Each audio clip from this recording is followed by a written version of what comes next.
Hello everyone, welcome to my channel. তোমাদের নন্দিনী। আশা করি তোমরা ভালো আছো, সুস্থ আছো, অ্যান্ড আমিও খুব ভালো আছি। স্নান কমপ্লিট করে সকাল সকাল বেরিয়ে পড়েছি আমি আর আমার বোন তারকেশ্বরের উদ্দেশ্যে। আজকে আমরা যাচ্ছি তারকেশ্বরে ভোলে বাবার মন্দিরে জল ঢালতে। বোনের অনেক দিনের ইচ্ছে ছিল যে ভোলে বাবার মাথায় জল ঢালবে, তো আজকে বোনের ইচ্ছেটা আমি পূরণ করছি। সো চলো তোমরা ভিডিওটা কন্টিনিউ দেখতে থাকো। বাড়ি থেকেই আমরা টোটোয় করে তারকেশ্বর বেরিয়ে পড়লাম। তোমরা চারিদিক দেখেই বুঝতে পারছো আমরা চলে এসেছি তারকেশ্বরে। সো চলো দেখতে থাকো কন্টিনিউ ভিডিওটা। কারা কারা ভোলে বাবার মাথায় জল ঢেলেছো অবশ্যই কমেন্টস করে জানিও। চলে এসেছি আমরা মন্দিরের সামনে, একদম 1 নম্বর গেটে।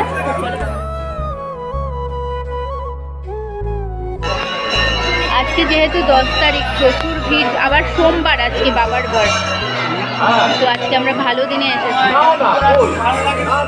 আমরা চলে এসেছি ধীরেন্দ্রনাথ ভবনে। তো তোমরা যারা যারা আমার ভিডিও দেখো তারা দেখলেই বুঝতে পারবে আমি যখনই তারকেশ্বরে ভোলে বাবার মন্দিরে জল ঢালতে আসি এই ধীরেন্দ্রনাথ ভবনে আসি। আজকে আমাদের সাথে আমার মা, আমার ছোট সবাই আসতো, বাট কিছু কারণের জন্য ওরা আসতে পারলো না, বাড়ি চলে গিয়েছিল। তো বোন আর আমি এলাম ভোলে বাবার মন্দিরে। বোনের অনেক দিনের ইচ্ছে ছিল ভোলে বাবাকে স্পর্শ করার, তো সেই স্বপ্নটা ওর আজকে পূরণ হয়ে গেল।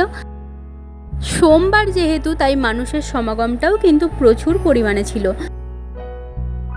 সত্যি কথা কি যে ভোলে বাবাকে স্পর্শ করে যারা জল ঢেলেছে তারাই একমাত্র অনুভূতিটা জানবে, এটা মুখে বলে প্রকাশ করা যায় না।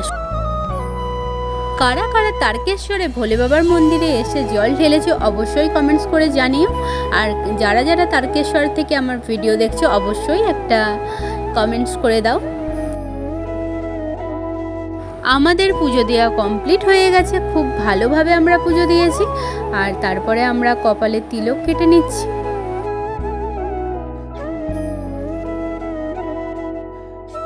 দারুণভাবে পুজো দিয়ে আমাদের কমপ্লিট হয়ে গেছে। বোন কেমন লাগলো তোর? এটা কোনো কিছু বলা যাবে না যে কেমন লাগে, তোমরা না মানে পুজো দিলে বুঝতে পারবে। বোনের জন্য এখান থেকে একটা শিবলিঙ্গ কিনে দিলাম ওকে। ও যেহেতু ভোলে বাবার খুবই ভক্ত, তার জন্য ওকে একটা শিবলিঙ্গ কিনে দিলাম। সকাল থেকেই আমরা দুই বোনে ছিলাম উপোস, তার জন্য কিছু খাওয়াও হয়নি। তো টোটোয় উঠে পড়েছি, তো দুজনে নিয়ে নিয়েছি দুটো মাজা খেতে খেতে চলে এলাম বাড়ি। আর কিছু ব্রেকফাস্টও নিয়ে নিয়েছি, বাড়িতে যেয়ে খাবো।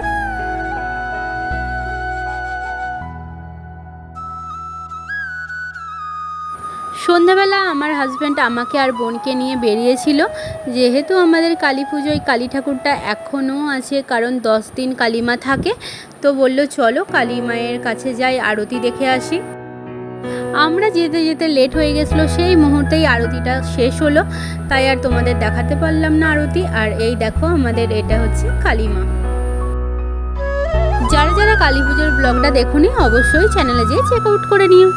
মায়ের কাছে ধূপ আর মোমবাতি জ্বাললাম। সো চলো বন্ধুরা, আজকের ভিডিও তোমাদের কেমন লাগলো অবশ্যই কমেন্টস করে জানিও। ভালো লাগলে like, comment, share and subscribe. By.